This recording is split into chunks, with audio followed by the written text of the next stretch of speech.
Welcome to tonight's shiur, Motzei Shabbos Vayeitzei, and regards from the Kinos HaShluchim, where I was last week.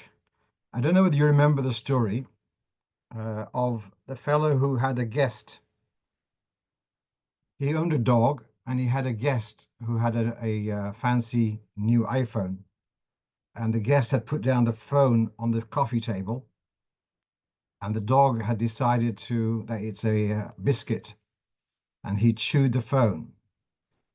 Um, and then the owner of the phone wanted the owner of the dog house to pay for the damage. Anyway, after the banquet, I'm in the lobby, and Shliach introduces me to one of his balabatim who he had brought to the banquet.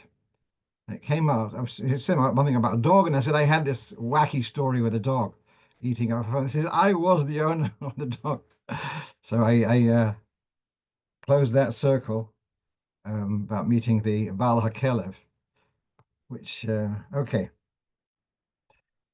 I'm going to get later to about why about Eliyahu Hanavi, but I remember once on David Heller was once at some event.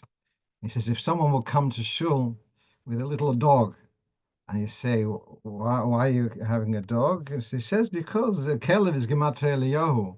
So therefore he wants to welcome Eliyahu Hanavi. That's why he's bringing his dog to shul. So that was his, okay, we'll come to that. Let's come to our first shaila. So then someone's learning Rambam earlier in the week. We're learning now in the 3 prokim a day, it's Hilchas Avedo.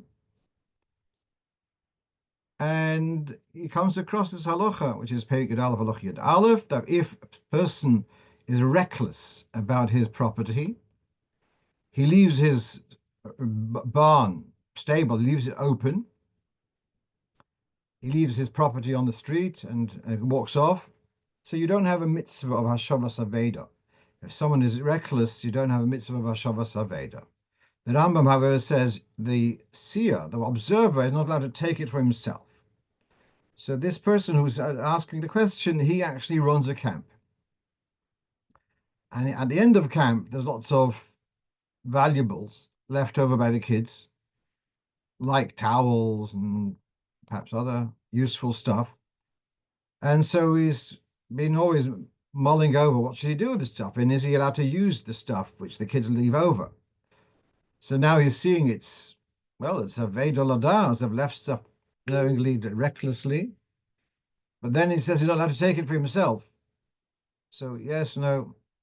So actually, first of all, this halacha, why the Rambam says he's not allowed to take it, the find is not allowed to take it, is a bit of a mystery. And actually, as it's brought in Shulchan Aruch and Chesed Mishpat, you can see that there are more. Actually, brings v'yesh oimim de'avedi b'das ha'vehefker v'chol ha'kodim zocha. Not only is it not mitzvahs ha'shavas aveda, but actually you're allowed to take it. Fair enough.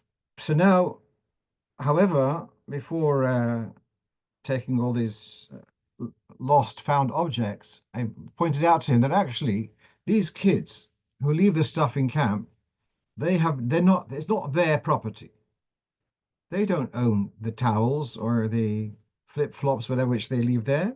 It belongs to their parents. The parents have generously bought them these pieces of equipment, and the children, if they are reckless, all right. I mean, but that doesn't make it hefker. So we're back to it's not hefker it wasn't made hefker by the owners. Parents, I'm sure, are upset, and probably at least. So now the question is, what do you do about? We have a famous idea, comes up many times in Gemara, that that if something was found and it's not possible to return it, you don't have any markings to how to identify the owner, so it should be left in safekeeping, I guess, till Eliyahu Hanavi comes. So the question begs itself: is there somewhere a large yellow storage Achiyov Eliyahu? Where does all these Achiyov Eliyahus, where are they kept? I can tell you that there's no place in the Kedassia office that I can tell you. For the much as I've been there. So what happened? So the question is, what happens over the generations? There's been all these Achiyov Elio situations. So what's done with them? So three sources on your screen here. One is from the Sefer Piskei Choshen. So he comes up with an interesting idea. What happens if someone passed away and he has assets, but there's no way his heirs are going to be, they don't know about it. So he says, property which is not going to be recovered, to be re-identified who's the owner, is not included in Yerusha. Very interesting chiddush. So you've got someone passed away, he's got his Yorshim, and the one who passed away has got property which is elsewhere, but irretrievable at this point. So then Yerusha does not work. If Yerusha doesn't work, it doesn't go over to his Yerush, so then it remains the property of whoever is currently in place. That's not really a adequate solution for our question, because that's talking about over many years. If you can be confident by then the original owner passed away, but that you couldn't really, in short term, that's not going to help. So what we have here is on the left of the screen, we've got two quotes. One from Moshe Feinstein, he goes to Moshe, and the other one is from my Rabbi Harav Henach Padve. And they say something similar. The question, I'm going through this because it's such a common thing. You've got someone came to your house and left an umbrella. You don't, who's this umbrella belong to? No label, nothing. And after 6 months, it's been gathering dust. What do you do with this umbrella? And so on. Coats, whatever it may be. So Rav Moshe says, assess the value of it, and then make a note of this article, and then if you need to have help, another couple of people to help you assess the value, and then you can use it. Rav Padve takes this a bit clearer. He brings from Shulchan Aruch, a Samach Zayin. If someone found Tefillin, so Tefillin seem to have been an easily replaceable item. So Shom Demehem, you're going to assess the value, and you'll wear them. Because it's Dover Motzui, who Liknus Bechol Shah, they're easily available to buy replacements. That's the Lashon of the Shulchan Aruch. So what Rav Padve is saying, an item which is easily replaceable, doesn't become like a sacred item which you're never allowed to touch. It can stay, you can use it, and you'll designate. You'll say, all right, I know what the value is. When the owner will identify himself and give us money, okay, fine, so I'll pay him the value. So that's the answer with all of these Yehei Munach stuff. The likelihood is they're never going to be claimed. But if there is a possibility, okay, so I've made an assessment of the value, made a note, and doesn't mean how much a brand new towel costs. We're talking about how much a third hand in a towel which was left lying around, probably not in perfect condition. Okay, so you make out how much it is, and if the owner claims it, then you'll be ready to reimburse them.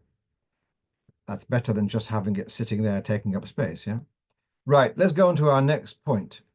So here, there was a bit of a controversy last Shabbos somewhere in Europe. That's as far as I'm going to identify. What happened was, I think Charles Shudis and one gentleman wanted to wash my achronim. There was a bottle of carbonated water on the table. He tips the bottle, pours a little bit onto his fingertips, and washes my achronim. So one of the others who were present there took extreme exception to this. He says, you've now made a ruach hatuma on the whole bottle. Not only is the water which has gone onto your fingers, but the water in the bottle has also become ruach, contaminated with ruach hatuma. So this is the question came my way. Is there any basis for that? Yes, no. Okay. So what you have on the screen is from the Sefer Minhag Yisrael Torah. Now, reading those opening words, Behakli shel mayim achronim, yesh kamo kpedus. Now, this is ambiguous. When you say kli shel mayim achronim, do you mean the mashpia keli or the makabel keli? Do you mean the cup or the bowl? It's not clear. Yesh makpidim mi litel mayim achronim mikli she'oichlim bay shekosher leparnos. There are those who are particular not to use a dish which you use for eating, not to use mayim achronim from such a dish. And he gives a couple of references. And then others say if you don't have another dish, then it's okay to use this. Then he comes down. He says you can see from the Marshal quoted in Magen Avraham. He talks about you just washed out a cup, and you can use the rinsing the water which you rinsed the cup with. You can use it for mayim achronim. So obviously, the Marshal is not so worried about the dish where you're pouring the water from. This is from this Sefer, from the Minhag Yisrael Torah. Now, I did not manage to look up all his sources, but this is so, you have to be so careful with these forum, which are malaktim. I'm just going to show you a couple of his sources. One is going to be the Imre Pinchas, and also Ikre Hadat. We'll see, yeah, I'm going to go scroll down. So here we have from Imre Pinchas. This is from Pinchas Koretzer, who is a colleague of the Mezritcher Maggid. The whole story, he was the Talmud of the Baal Shem Tov, the whole story with the piece of Chassidus on the floor, he came to visit the Maggid. He wasn't so enamored with the spreading of Chassidus done by the Maggid. So this is the Pinchas Koretzer. He's right. I heard from Reb Moshe Pshevorska that most chulshos, that people are suffering frailty, is because they're not careful. Lekabil mayim achronim into Dayan Shachris b'chli shemishtamshim bo achar kach la'achila shasiyah.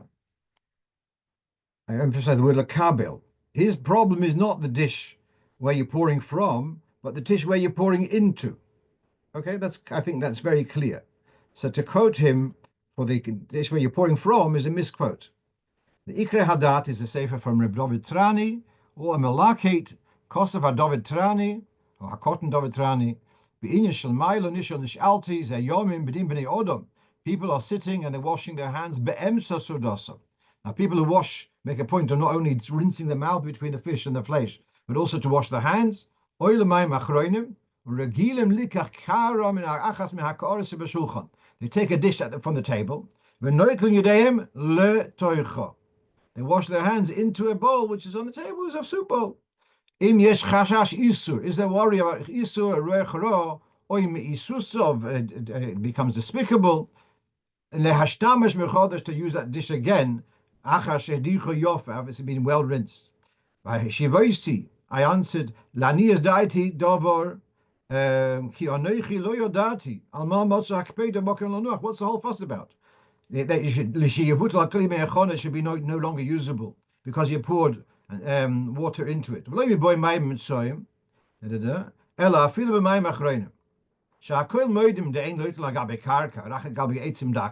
True that we're particular not to pour mayim achronim onto the floor because of ruach ra and all that. Okay, so behem mikol mokem nanis daiti dover poshut d'lo neser hakli al yedei kain. There's no stigma on the dish. You washed it out, it's not a problem. Not an issue of ruach ra being stuck to the keli. So he's clearly talking about the dish which is the makabel, and even that is not worried about. So to start saying that there's a problem with the dish where you're pouring from doesn't really have any source. Now let me just clarify. We've got three, should we say the three issues. One is the keli where you're pouring from, then there's the water on your fingers, and then there's the dish below. Okay, now you can see here on the screen that the Kaf HaChaim says, first of all, an interesting point. It says a Lashon, Mayim Achroinim Choivo. The literal meaning is Mayim Achronim is a duty, but the word choiva also means a lotion of sin. And Mayim Achronim is kind of giving a chalik, giving a portion for the Sitra Achre. And that's why we have this problem of Ruach Ra with it. It is giving something towards throwing a bone to Sitra Achre. And that's why we say the pasuk Zeh Chelek Odom Rosha, V'nachlos Imrei Me'el, as if we're discarding it. And that's why it's also in Chabad, we don't use a silver dish for Mayim Achronim, the bowl. We wouldn't use a silver dish because it's like Negelwasser. We don't, like we have also by the Marcus. It shouldn't be a fancy keli for the wine from the Marcus. You don't gift wrap the stuff you give to Sitra Achre. On my high time and nearly now, because the water of Mayim Achronim is going to, it's kind of a chelik of Sitra Achre, writes the Kaf HaChaim, nearly the ein litein al sfomai. You shouldn't put it on your mustache or your lips. You shouldn't put your fingers, wet fingers on your lips. Because this water is water from Sitra Achre, so why are you putting it on your lips? Okay, so that's what the Kaf HaChaim writes. Piskei Teshuvos disagrees with this, and he says it's a minig. This minig is mentioned in Gemara Yuma. There's a whole story in about someone who didn't wash Mayim Achronim, and then the whole thing that someone came to his wife and told him to give some valuables, and they gave him a simon that he had very nice lentils for breakfast. And had he washed Mayim Achronim, so he would have wiped away his lips. And meanwhile, the wife gave away the Mayim Achronim Hogos HaNefesh. The tricksters told the wife that he told us a simon to give us the valuables that he had in lentils for breakfast. And when he heard that the wife had given away the valuables, he killed his wife. So it says Mayim Achronim Hogos HaNefesh. So the idea of wiping your lips with Mayim Achronim is obviously, that's the pshat of the Gemara over there. Okay, and before we go read further in the Piskei Teshuvos, B'Hashgacha Protis, this week we have in the Hayom Yom for Dalet Kislev, L'Mayim Achronim Noitim K'tzeihu Etzvois. We wash the tips of the fingers, V'Chakach Mavirim Oishom K'B'Shem Lachem Adayin, and then you pass them as they are still moist, alas Fasaim on the lips. So this idea of where, although the Kaf HaChaim is not happy about it, that's clearly our minhag. So on this we therefore conclude, going back to the Piskei Teshuvos, Al pi hanire ein haruach ra shoyde el alamayim shenishbechu v'yordu me'etzbos v'techakli. The ruach ra is only in the water which goes away from the fingers and lands in the dish where you pour it into. That's where there's the ruach ra. But the water which remains on the fingers and the water which is therefore on the lips, that's not the chelek odom rosha, that doesn't have the ruach ra on it. And having said all this, so if even the water on the fingers hasn't got a ruach ra, and that's why it's okay to put them on your lips, how much more so the water in the bottle where you poured from? So I don't see it being a problem at all. So again, you've got this Minhag Yisrael Torah.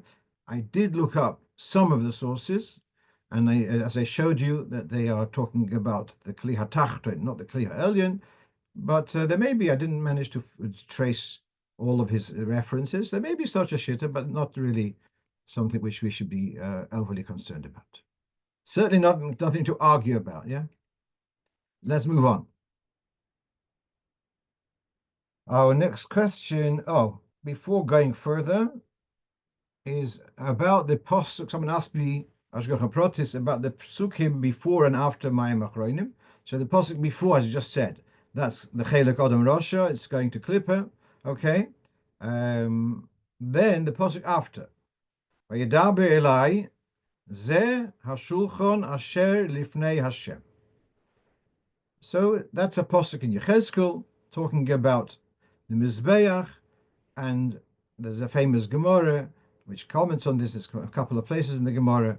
It starts off about the Mizbeach, And then it finishes off about the shulchan. It's to tell you that when we have a Beis Hamikdash, the mizbeach is a form of atonement, and when there's no mizbeach, so then shulchan shalodem mechaper all of you use your table for divrei Torah, for having guests, for hospitality, and for eating l'shem shamayim. Then your table becomes like a mizbeach. That's based upon this pasuk. Zeh shulchan asher lifnei Hashem. Just one thing which I saw in my notes. Zeh we have a pasuk Zeh keli vanveyu. So look at those 5 words. Zeh hashulchan asher lifnei Hashem is Rosh Hashanah Zeh keli. And those the pasuk Zeh keli vanveyu. This is my God, and what's anveyu? I will beautify him. But also anveyu miloshen of accommodate, create a dwelling for Hashem. Dir b'tachtainim. So what we're saying is we've eaten and hopefully l'shem shamayim, and we're going to try to use the energy l'shem shamayim. So that's these Zeh shulchan asher lifnei Hashem. We've eaten lifnei Hashem, and Bez Hashem will use this energy in a good way, in a avodas Hashem way. We're going on to question number 3, and that is an L-shaped doorway.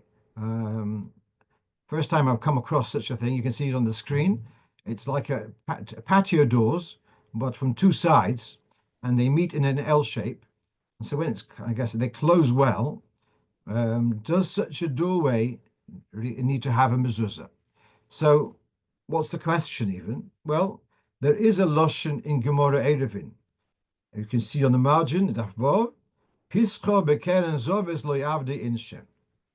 So in the context of Eruvin, you sometimes have a fence and a gap in the fence. If it's up to 10 amas, that's okay. So there's a rule in Hilchos Eruvin that you cannot have a gap at the corner, because you can't call something at the corner, there's a pan, something missing in the corner, you wouldn't call that an entrance. It's not a normal way to make an entrance. On that basis, you can start asking, since it's not normal to have an entrance in the corner, therefore this is not called a proper entrance. So what is being said here, that although that may be true in the context of Eruvin, but that's nothing to do with our topic, which has got to do with Mezuzah, and it is chayiv Mezuzah. Okay, now I'm going to read one of our messages, which says the following. I was told that in Brunois, when a bocher used a drop from the kettle for mayim achronim, Rav Nissen asserted that the water from that whole big kettle, I guess, were not okay. Okay, all right, so perhaps Rav Nissen had Ruach HaKodesh concurred with the Belzerov, but in strictly halacha, it seems to be okay. Right. Generally, we have in halacha, if something pours down, it doesn't go upwards. There are, in the case of yain nesech, there is such a thing, nitzok chibur. Is it okay for me to pour from my bottle of wine into a cup which has got non-kosher wine? Does the contamination go back upstream? So in the case of yain nesech, that would be a problem. So let's say if you had yain which is not mevushal, and you got a goy, it's holding a glass, and you're pouring into the glass, so then that would be a problem. That'd be a problem for the wine in the bottle because of the upstream connection. To say that goes to by machronim, okay, that's a big chiddush. Right, let's move on. Certainly not. It's a bottle of carbonated water belongs to a tzibur. To start saying you have to throw it out, I would think more than twice before doing so. Let's move on. Okay, question. As I was traveling and the kinos, it came up, someone actually asked me, you have a bag, you're traveling, and you have your tefillin in your bag. Is it okay to put your bag on the floor? So here you have in Siman Mem, in Hilchos Tefillin, the dinim of covered of tefillin are discussed in Siman Mem. So there you have it on the screen from the Piskei Teshuvos. Tefillin kis b'toich kis. All right. Then he says tefillin misvada, a suitcase with tefillin inside. Min hadin, it's okay because the tefillin are in a double pouch. They are in their own pouch, the velvet bag, and then they are in the case. But ilachatchila, you should try to avoid the tefillin being at the bottom of the bag. There should be something else in between. At least there should be a tefach higher than the floor. So strictly speaking, so minadin, it's okay. Better if when you're packing your bag, put your tefillin not at the bottom, but put them a little bit higher, and that would be okay. I mean, according to what's being read over here, the minhadin, your regular talus bag you can put on the floor, which I think most of us wouldn't do, because it's clearly we would see it as disgrace to put a talus bag with tefillin on the floor, even though it's a double bag. So when you're traveling, sometimes you don't have always the choice where to put stuff. So minhadin, it's okay, but it's not the best thing to do.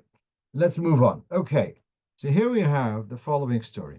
Last Friday evening, someone has company over, and several people. Amongst them was a non-Jewish young lady, and all right, so he was Bekar of the Yid, and so she came along part of the package. Okay, perhaps she's going through interested in gear. I don't know the details. Meanwhile, this was and then in conversation he says that he forgot to put the kugel in the oven, and because it's Shabbos, we're not allowed to put the kugel in the oven. So Kathy says, no problem, and she said Kathy on her own volition takes the kugel and puts it into the oven. So now he's asking, is he allowed to eat this kugel, which the goy, without being asked, put in the oven? So now, what exactly is the question here? The kugel is if it had been something like a soup, then that would not be okay, because a cold soup, cooking it, reheating it, that's a isur of bishul. And when a goy cooks something, even for themselves, we're not allowed to have benefit from it, because shemo yarbe bishviloi, in case they'll warm up a bit more, cook a bit more for you. So that's not okay. If a goy boils the kettle, you're not allowed to have the remainder of that hot water, because shemo yarbe bishviloi. Happens to be that this was not called, wasn't soup, it was a kugel. So what's the problem of taking a cold kugel and putting it into an oven?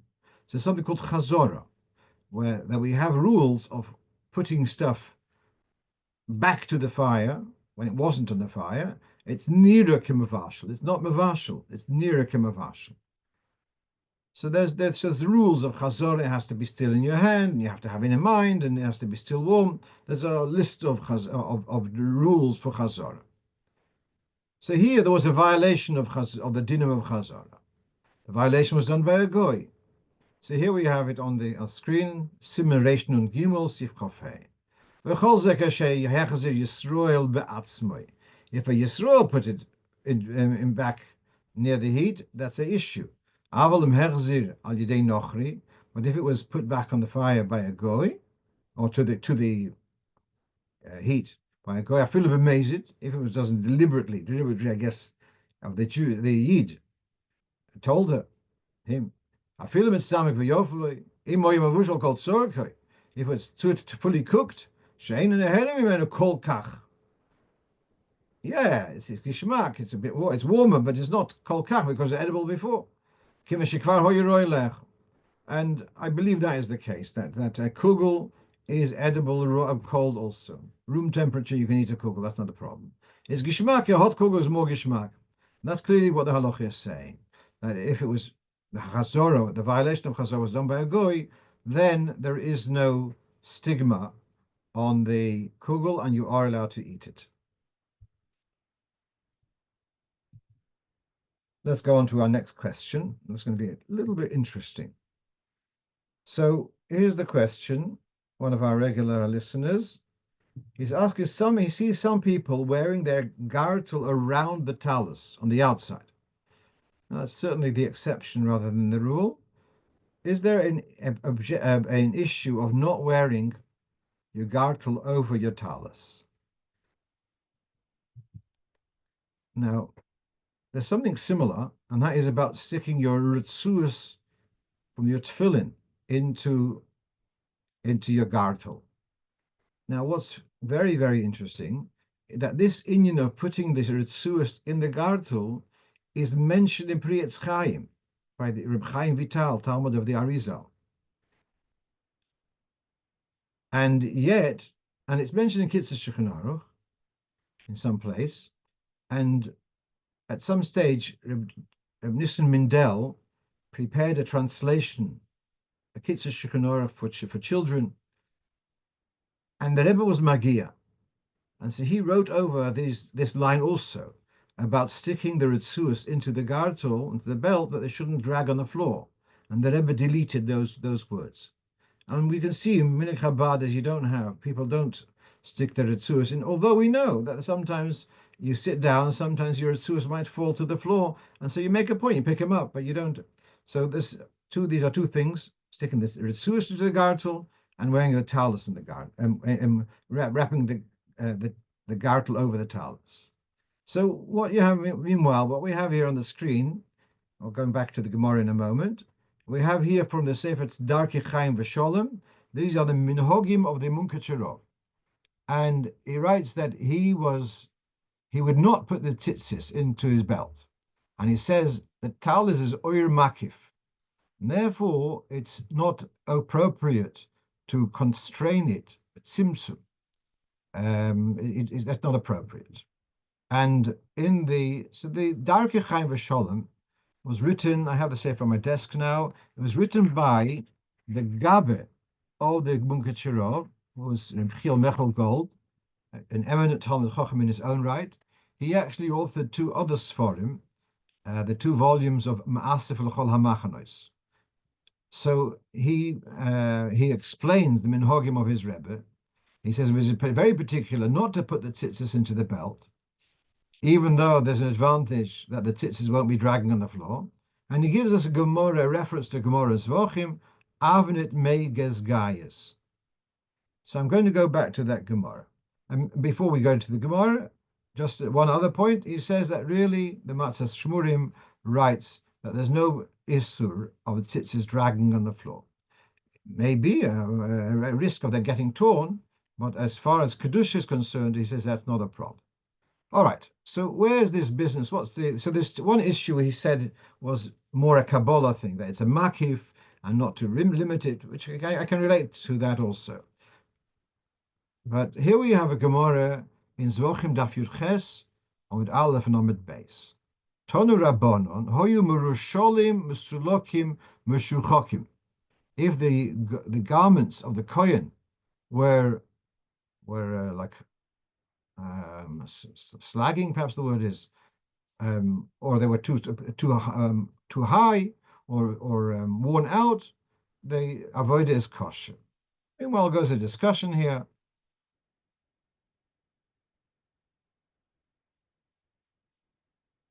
And here it has Rav Huna Ikla Lagiz Aromalei Bavsher Ismar Om Shmuel Merusholim Ksherim Mesulokim Sulim Tani Mesulokim Ksherim Omalei Bami Noda Hahi Shanye Romi Bachom El Rav Kasha Chitema Maimur Sholim Mesulokin Al Yedei Avnate the Avnate Megas Guys. Well, that's the point which we had before in the Darkei Chaim V'Sholem, that the Avnate is as if it cuts off.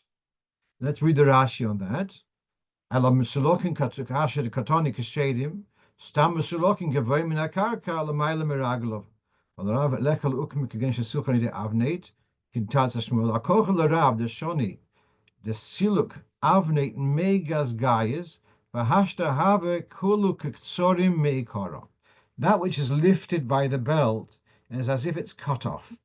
That's basically what is being said over here.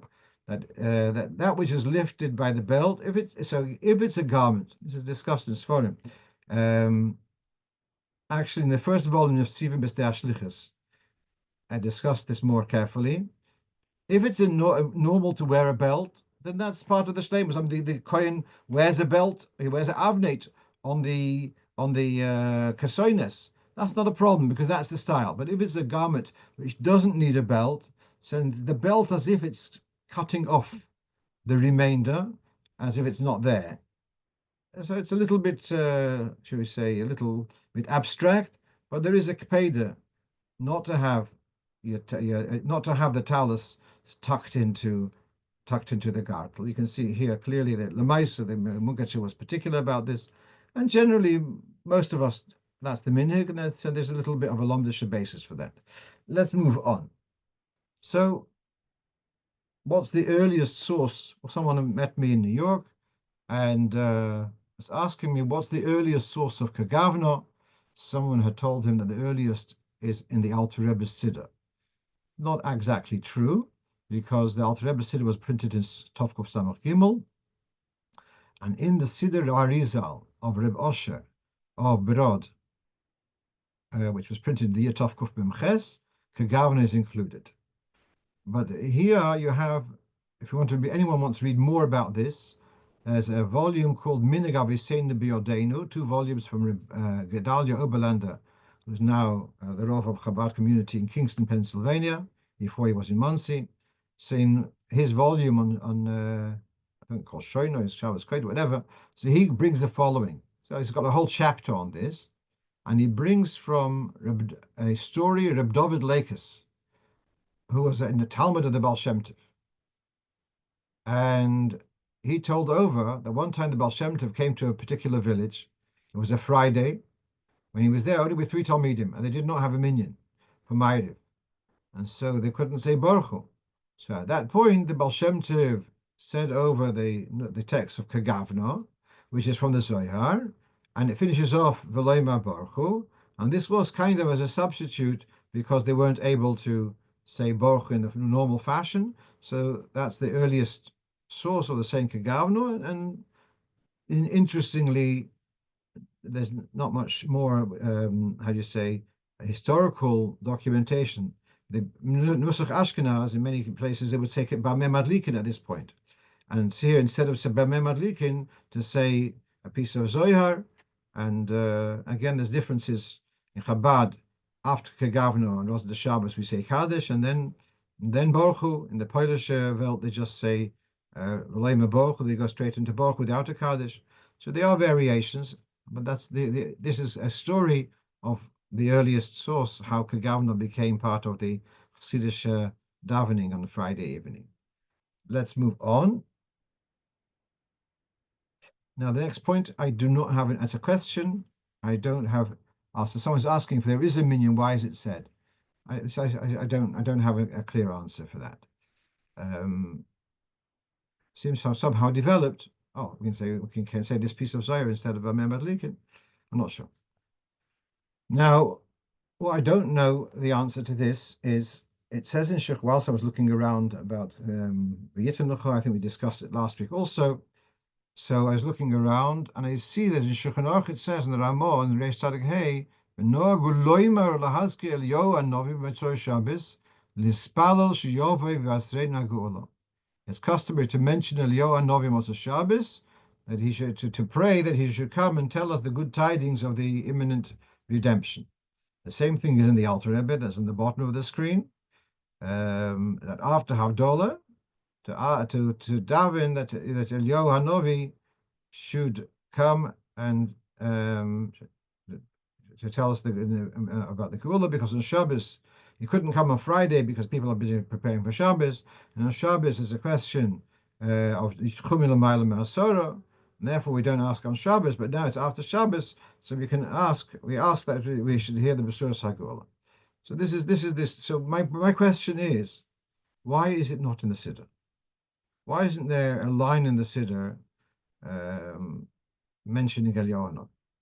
We've got 3 pages of Vayeitzei, all beautiful psukim of bracha, and not a word there about Eliyahu Hanavi. You look around in various Siddurim, you've got various piyutim, poems, like Zmiris, which focus a lot about Eliyahu Hanavi, and we know that the Alter Rebbe omitted most of the Zmiris from his Siddur, but here it's a halacha. Why is there no mention? So I don't really have an explanation for that. I did hear that Reb Zalman Shimon Dvorkin had a custom of saying that there was a certain tune which would say Eliyahu Hanavi, Eliyahu Tishbe, Eliyahu Giladi, and again, And in all, the tune would produce that he would say it 52 times. If you remember earlier at the beginning of this year, I mentioned about Eliyahu being gematria of 52, and he had this tradition of saying Eliyahu Hanavi's name 52 times, but again, that somehow hasn't been passed down to our generation. And so I'm just curious, and I don't have an answer. So I don't know how this works, but someone at the Kinus came over to me and he asked me, someone from Montreal, he asked me, I know that there's an Indian of saying yes, this Vayeitzei together, but does it have to be with the same siddur? Can it be just near one another? So I said, as far as I know, it's very clear that our minhag is to say it in a shared siddur. So I did look around again. I looked back to this Sefer Minhag Yisrael Torah. There he talks about the idea of Yitzchok saying with two people is that I'm saying the bracha to you, you're saying the bracha to me. That's the thought behind it. But there he talks about two people sitting opposite one another and saying Yitzchok, and each one is facing the other. The idea of but here we have from the Sefer from Rabbi Zelikson. So he has here a quote from Sikha. The Rebbe says about V'yitlecha, a dvar pela that Rabbeim would say V'yitlecha with someone else. I don't know the reason for this. Is it because it should be V'yitlecha, and also the other one should hear the other one's lecha, or another reason? Ad k'dei kach, we saw several times, even when the Frierdiker Rebbe was very pressed for time, he would stay after Havdalah, and he looked in the Siddur together with someone else, or with several people, and they said V'yitlecha from the beginning to end in the Siddur. And that's one quote. Another quote the Rebbe once said, writes that he was called over by the Frierdiker Rebbe, by his father-in-law, to say that Yitzchak from the same siddur. So that is Lemaisa. That's the general minhag.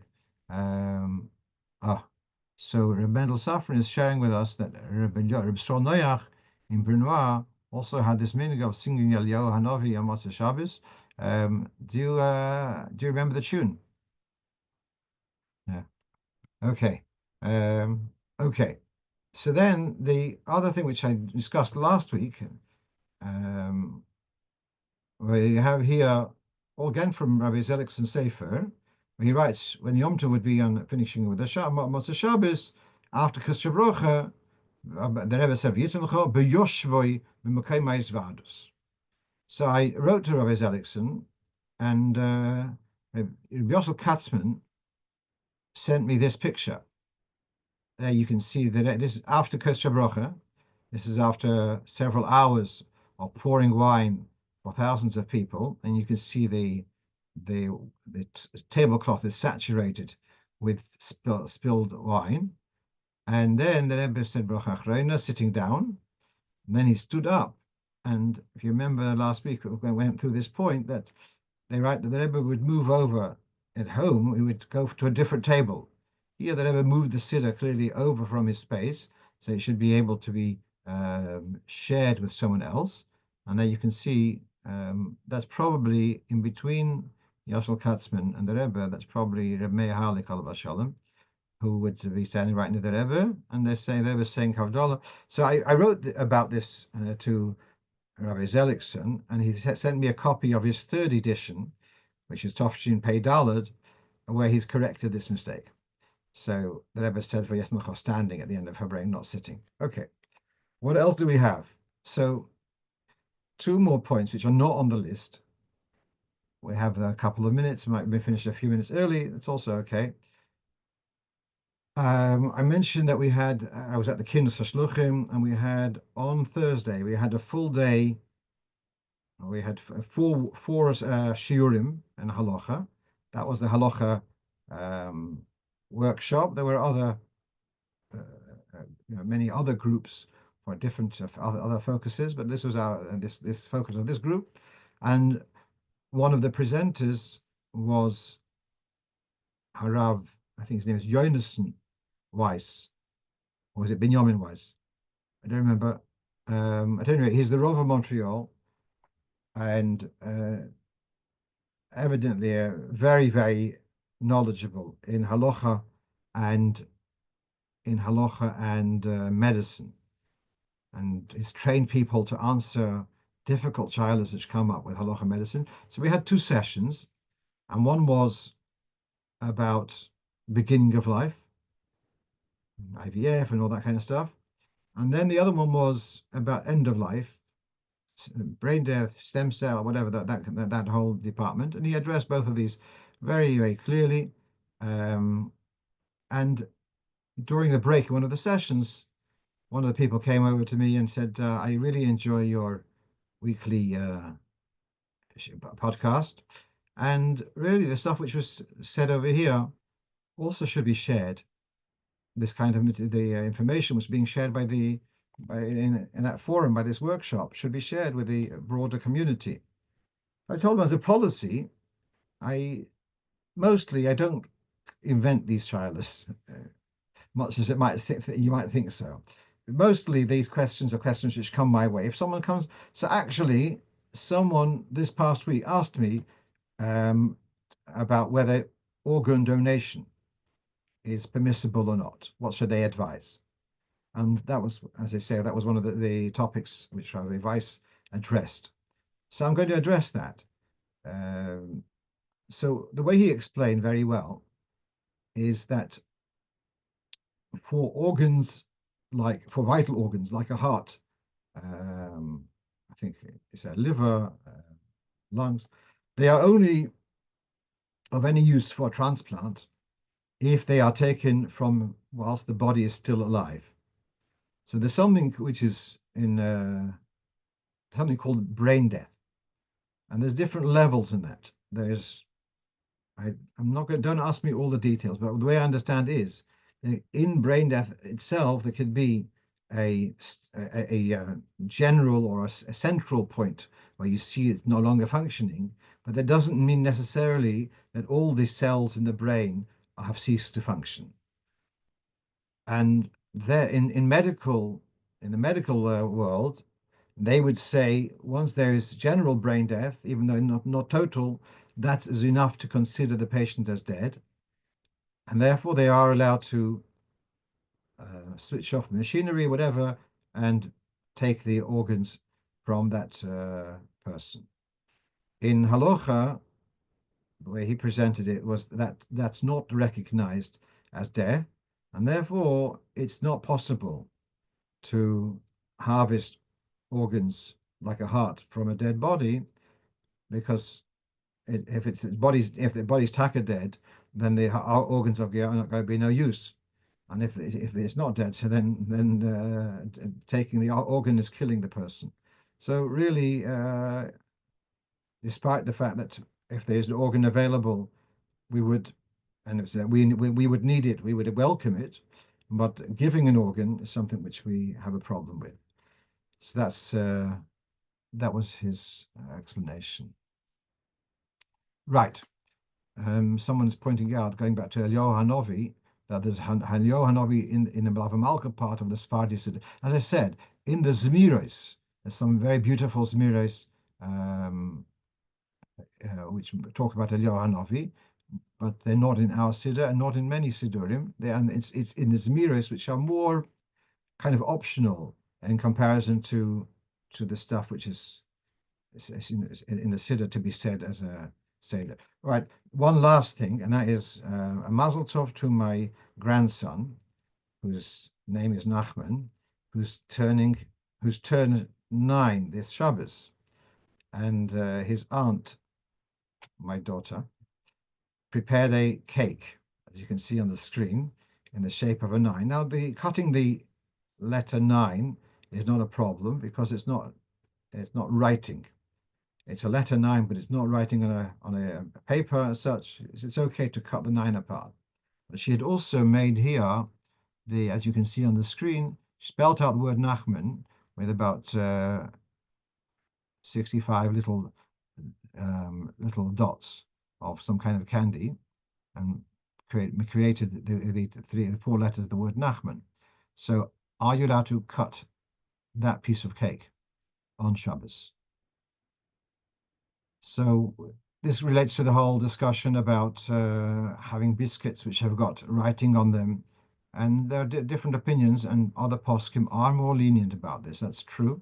And some say if you put it in your mouth, it's derech achilo, etc., etc. The Alter Rebbe doesn't seem to buy any of those heterim. I've written about that also in the Nesivim Mr. Shliches. And we see that the Alter Rebbe in the Dinim of Pesach talks about the three matzahs of Kohen Levi Yisrael.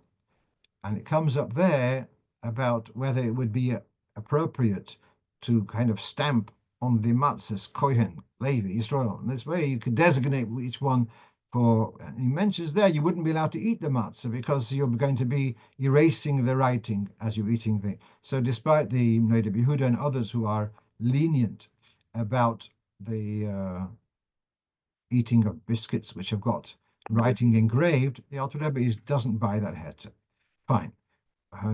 My dilemma here was whether dots which are next to one another, is that called writing? And therefore, so the question would be both ways. Would you be allowed to, on Shabbos, take things like Smarties and put them in formation to create letters? And the other question would be, if they are already in formation, would you be allowed to cut through them and thereby being erased? Is it a ksav or not? So what you have here on the screen is from the Sefer Shmiras Shabbos Kehilchasa, and he talks about baked foods which have got writing on them or pictures, and he mentions either with cream or with little pieces of fruit or little candies. So he says you are allowed to eat them, but that's according to his opinion that since it's derech achilo, it's okay. And so I said, according to the Alter Rebbe, it's not okay, even engraved, and certainly if it's a separate material. Now, on the bottom of the screen, and this is what triggered my curiosity, this is from the Sefer Chol HaMoed Kehilchasa, written by Rav Forkash, and he talks about a shinui as far as writing on Chol HaMoed. And he brings that there are those who say that if you, instead of writing in a normal way, you just write dots, and you can see through the dots together, you can see a letter, a word, that would be permissible on Chol HaMoed. I don't think that's enough to say it's mutter, because that's a Chol HaMoed, so long as it's with a shinui, that's enough to take away any problem. But I don't think that's enough to say that it's not that it should be allowed on Shabbos. And the simple solution is that you take a knife and you cut horizontally, you cut underneath the name, and you put that on a dish till after Shabbos, and the rest of the cake you can enjoy. That's the simple solution. Right. I'm going to give you one last thing. Someone else is saying here there was a story in 770 when someone took my achronim from a large drinks dispenser. Mel said to pour the whole thing out. Okay, so I'm hearing from a couple of sources that there is an issue about it. I'm still not convinced that is a halocha, maybe chassidim, okay, I hear. One last thing, and I'm going to share this with you, that someone was on a bus in Eretz Israel, and he was holding a pole, and the bus lurched, and as a result, he bumped into someone, and that someone's glasses fell off his nose and fell to the floor and broke. And Mr. Glasses is asking Mr. Pole Holder to pay for the damage. So I haven't answered this shaila. I just came in just before Shabbos, but I was thinking about this and saying the following: that you could say that lurching on a bus is something to be expected, and therefore you could say you could say that he was responsible to look after himself, not to lurch and bang into someone else. You could say that. I do still think that the glass is falling off, and then the glass is falling to the floor and breaking. I think that's clearly groma. So if he had caused damage by his body smashing into something, directly, then possibly he would be chayav to pay the damages. That's the idea. Adam muad lo'olam bein be'onas bein berotzen. Even though you didn't want to slip, but possibly you'll be liable there. But the fact that the glasses fell and the glasses then smashed, I think that's, in my mind, clearly an issue of groma, and groma bin zachin is potter, and they shouldn't have to pay. If anyone has further insight on that, I'm happy to hear. Meanwhile, I'm going to finish here. Wish you all a good tavoch. And we should hear Besudis Teves, Beshuv Hashem as Shivas Tzion, and Sechazeno Inenu Beshuv Cholotzin Barachamim. A good tavoch.